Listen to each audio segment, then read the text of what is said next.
പുറമേ എല്ലാം പെർഫെക്റ്റ്, എന്നാൽ ബ്രെയിൻ അവസാനമില്ലാത്ത ഒരു മാരത്തോൺ പാച്ചിലിലും. High function anxiety.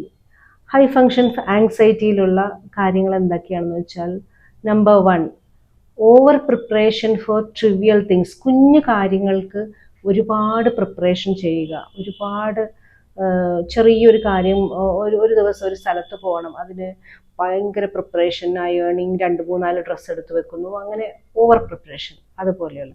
പിന്നെ ക്രോണിക് പെർഫെക്ഷനിസം, അത് മാസ്കിങ് ഡീപ്പ് ഫിയർ ആണ്. പെർഫെക്ഷനിസം എന്ന് പറഞ്ഞു കഴിഞ്ഞാൽ ഒരുപാട് അങ്ങോട്ട് എല്ലാം പെർഫെക്റ്റ്. ഒരു കാര്യം പോലും, ഒരു മടക്കി വെച്ച തുണിയുടെ ഒരറ്റം ചുളുങ്ങിയാൽ കാര്യം പോക്കാണ്, ഇങ്ങനെയുള്ള കാര്യങ്ങൾ. പിന്നെ റിലാക്സ് ചെയ്യുന്ന സമയത്ത് ഭയങ്കര സ്ട്രെസ്സ്, ഒട്ടും റിലാക്സ് ചെയ്യാൻ പറ്റുന്നില്ല, ഭയങ്കര ഫീലിംഗ് ലോസ്, എന്തോ നഷ്ടപ്പെടും എന്നുള്ള ഒരു 5 മിനിറ്റ് പോലും വെറുതെ ഇരിക്കാൻ പറ്റുന്നില്ല.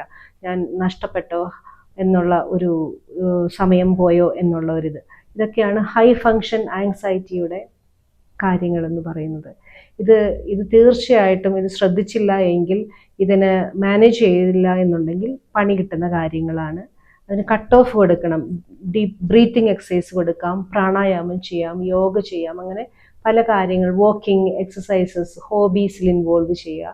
ഇങ്ങനെയെല്ലാം ചെയ്ത് അതിനൊരു റെഗുലേഷൻ വരുത്തിയാൽ ഈ എനർജി, ഈ ഫോക്കസ് വളരെ പ്രൊഡക്റ്റീവായ നല്ല കാര്യങ്ങൾക്ക് വേണ്ടി ഉപയോഗിക്കാൻ സാധിക്കും. Thank you.